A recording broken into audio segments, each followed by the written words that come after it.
small step for man, one giant leap for mankind.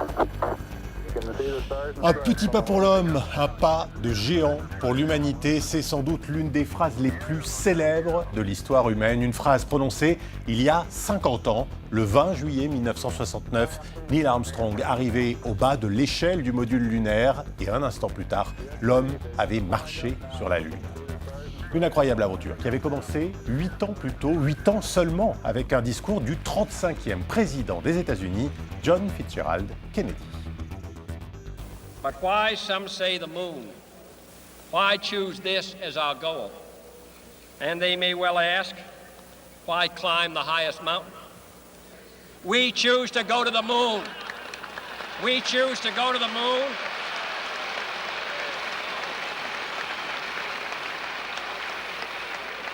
We choose to go to the moon in this decade and do the other things, not because they are easy, but because they are hard. Because that goal will serve to organize and measure the best of our energies and skills.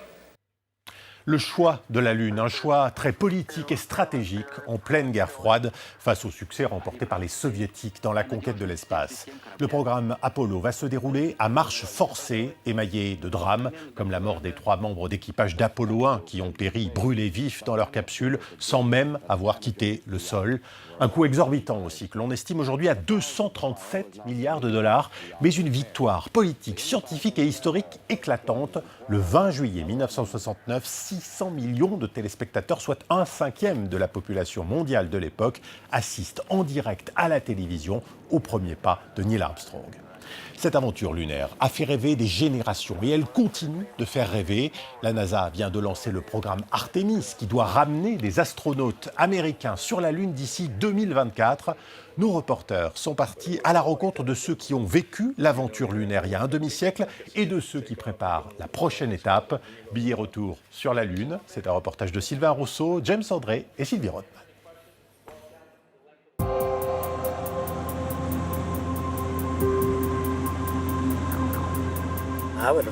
J'aurais adoré aller dans l'espace. En fait, j'irais maintenant si on me laissait faire. Quelle sensation incroyable ça doit être d'être propulsé avec une telle puissance. L'impesanteur et tout ça. Tous ceux qui y sont allés m'ont dit que c'est vraiment incroyable. Donc oui, j'aimerais vraiment essayer. À 84 ans, Jerry pilote toujours son vieux Piper Super Cub. Directeur de vol dans les années 60, il lançait les missions Apollo vers la Lune. Une légende de la NASA. Jerry survole Kerrville, une petite ville du Texas devenue le repère des retraités de l'agence spatiale américaine. Gene Cernan, le dernier homme à marcher sur la Lune, vivait à 8 km dans cette direction. Jack Lausma, astronaute sur les programmes Skylab et la navette spatiale, habite à 1,5 km dans cette direction.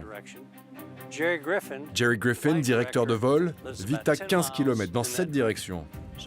On a tous décidé que c'était le meilleur endroit au monde. Regardez autour de vous.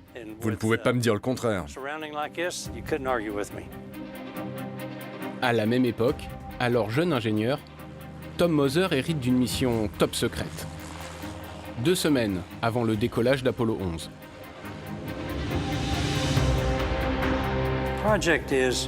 Alors mon patron m'a dit, tu vas fabriquer un drapeau américain pour le mettre sur la Lune. Mais tu n'en parles à personne, parce qu'un traité international interdit de revendiquer la Lune.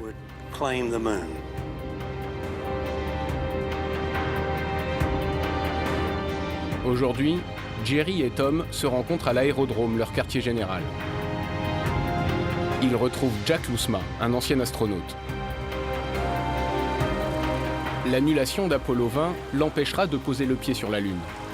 Par la suite, Jack ira 2 fois dans l'espace, propulsé par les réacteurs de la navette, mais aussi par une fusée Saturn, similaire au lanceur géant des missions Apollo. Quand ça démarre, boum, boum, boum, boum, puis ça vous secoue dans tous les sens. Mais quand ça décolle comme ça, vous savez que vous êtes en route.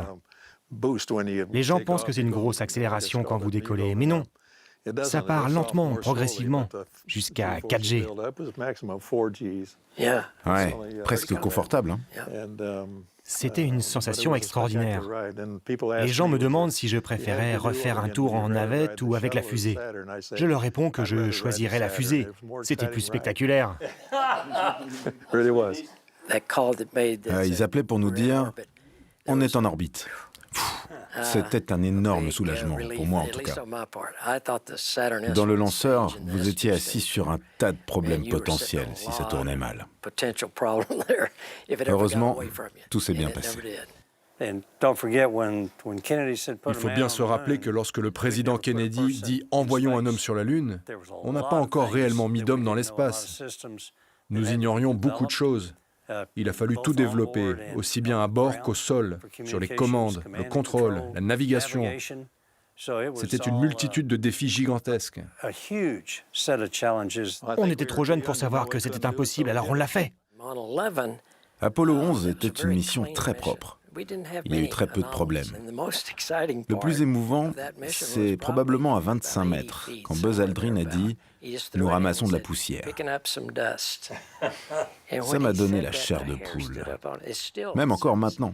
Et je me suis dit, mon Dieu, nous avons des humains dans l'espace qui soulèvent de la poussière. C'était un incroyable triomphe technologique. Et avec le recul, 50 ans après, c'était sans doute la plus grande réussite du XXe siècle.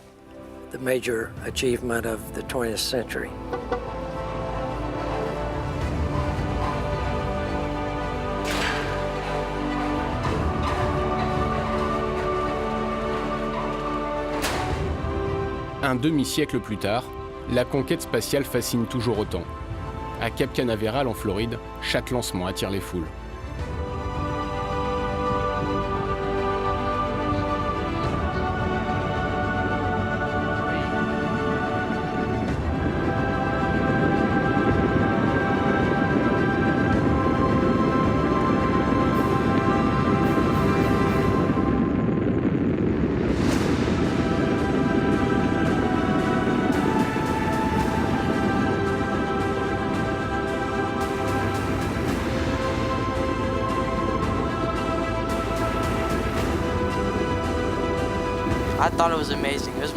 J'ai trouvé ça incroyable. C'est la première fois que j'en vois en vrai et tout est formidable. La lumière, le son, c'est extraordinaire.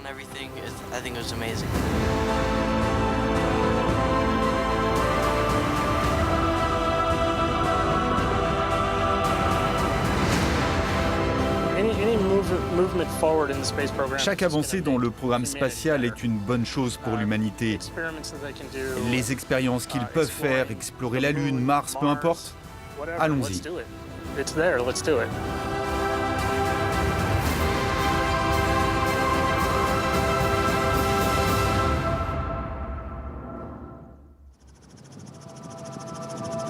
En Floride, au milieu de marécages infestés de crocodiles, le Centre spatial Kennedy, un complexe monumental de 700 installations, créé spécialement au début des années 60 pour les missions Apollo et leur lanceur, la plus puissante fusée jamais construite, Saturne V. 110 mètres de haut, 11 moteurs, 3300 tonnes de poussée au décollage. À l'époque, 20 000 personnes travaillent ici. Aujourd'hui, il en reste 8 500. Pourtant, un vent nouveau souffle sur le centre. Donald Trump vient d'annoncer le retour des Américains sur la Lune d'ici 5 ans. Jim Bridenstine, l'administrateur de l'agence spatiale américaine, assure la promotion de ce nouveau projet, baptisé Artemis. James Andre, France 24. Une question pour France 24. Personne n'a posé le pied sur la Lune depuis 1972 et Apollo 17. Donc pourquoi maintenant? Et pourquoi ne s'est-il rien passé entre 1972 et 2024? Je peux répondre à cette question? Je voulais juste dire, parce que c'est une question importante. Si nous ne sommes pas sur la Lune aujourd'hui, après 50 ans, c'est à cause des incohérences budgétaires de Washington. C'est pour ça que le président a dit, nous devons aller plus vite. Et il a annoncé que nous allons retourner sur la surface de la Lune d'ici 2024. Qu'avons-nous fait pendant 50 ans? Eh bien, nous avons assemblé la Station spatiale internationale. Nous avons été très occupés pendant 50 ans à comprendre comment vivre et travailler dans l'espace sur de longues périodes. Et grâce à ça, nous avons maintenant la possibilité d'appliquer ce que nous avons appris pour aller sur la Lune et s'y installer durablement. J'entends aussi, la Chine s'est posée sur la face cachée de la Lune. Comment avons-nous accumulé autant de retard? Je vais être très clair. Nous aussi, nous sommes allés sur la face cachée de Mars. On l'a fait 8 fois et c'est quelque chose d'assez compliqué. Et les États-Unis sont les seuls à l'avoir fait dans l'histoire. L'administration américaine donne le départ d'une nouvelle course à l'espace. Objectif, installer durablement une présence humaine sur la Lune. Mais tout est à refaire. Un lanceur pour atteindre l'espace, une capsule pour transporter les astronautes, mais aussi Gateway, une station orbitale lunaire, et un atterrisseur pour rejoindre la surface et multiplier les allers-retours vers le 8e continent. Coût de l'opération, au moins 30 milliards de dollars. Les Américains misent donc sur les partenariats internationaux et les entreprises privées. Pour réduire la facture, la NASA souhaite externaliser certains services. Intuitive Machines vient de signer avec l'agence un contrat de 77 millions de dollars. Voilà le moteur principal, tout est fabriqué ici. On utilise l'impression 3D pour la majorité des composants, l'assemblage et le design sont entièrement faits maison. Une PME de 86 employés, fondée par Steve Altimus et Tim Crane. Leur joyau, le Nova Sea Lander, un atterrisseur lunaire capable de transporter 100 kg de matériel n'importe où sur la Lune. En 50 ans, l'industrie spatiale s'est développée à travers les satellites de télécommunications, de météo. Les composants technologiques nécessaires à la construction d'un engin spatial sont disponibles indépendamment. Donc vous avez une chaîne d'approvisionnement. Par exemple, pour ce genre d'engin, le défi n'est pas d'inventer de nouvelles technologies, mais bien d'intégrer celles que nous avons déjà et de manière rentable. Intuitive Machines va devenir la première entreprise privée à se poser sur la Lune. Normalement, c'est le domaine des superpuissances, la Russie, la Chine, les États-Unis. Et là, une petite entreprise aux États-Unis peut avoir une idée, signer un contrat et gagner le droit d'aller sur la Lune. Quel moment historique!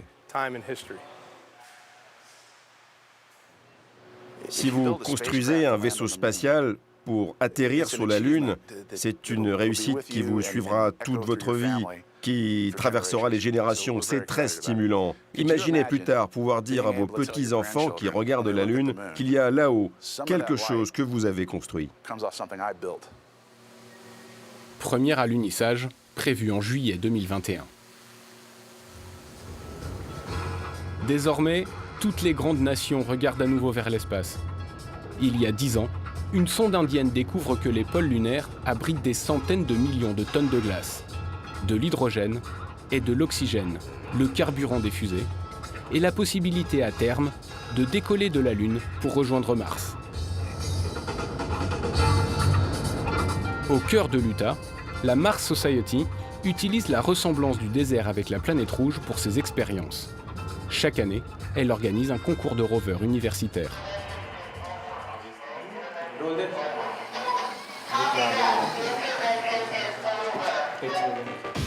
34 équipes d'étudiants venus du monde entier s'affrontent avec leurs prototypes et une série d'épreuves les départage. Il y a à la fois l'électronique, la mécanique, la programmation, mais aussi le management, le travail d'équipe. Il y a plein de choses à apprendre. Ça change votre façon de voir les choses. On découvre d'autres cultures, on acquiert de l'expérience, des idées qu'on n'aurait jamais eues ailleurs. On apprend beaucoup, même plus qu'à l'université. C'est un authentique exercice pratique Une excellente préparation pour le futur. Nous avons des étudiants qui ont travaillé sur les rovers destinés à Mars, d'autres qui ont créé des start-up en Pologne grâce à leur expérience ici. C'est incroyable de voir ce que les étudiants deviennent après ce concours. Les exercices simulent les différentes tâches d'un rover sur Mars. Bon, une fois là-bas, si vous appuyez sur le bouton rouge, la mission est terminée, ok? Cette équipe arrive de Bangalore, dans le sud de l'Inde, l'un des rares pays à posséder un programme spatial complet. Un programme économe et ambitieux, avec pour prochaine mission d'envoyer un rover sur la Lune d'ici la fin de l'année. Notre rover n'a presque rien coûté. C'est le moins cher du concours, aucun doute.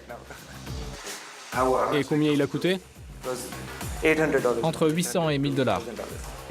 Pour cette activité, le pilote commande le rover en utilisant exclusivement les caméras placées sur l'appareil. L'engin doit saisir des objets comme ce marteau et les déposer au bon endroit.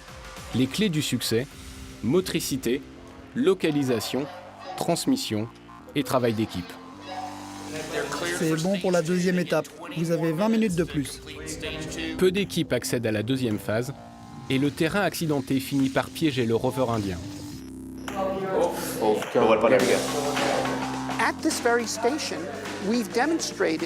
Dans cette station, nous avons depuis longtemps démontré la profonde supériorité de l'exploration humaine sur les robots. Ils peuvent marcher de longues distances sur des terrains accidentés, faire du gros œuvre comme piocher et aussi du travail délicat comme ouvrir méticuleusement les roches pour trouver des fossiles. Mars a été une planète chaude avec de l'eau très semblable à la Terre. Si la vie apparaît sur n'importe quelle planète adaptée, alors la vie est partout.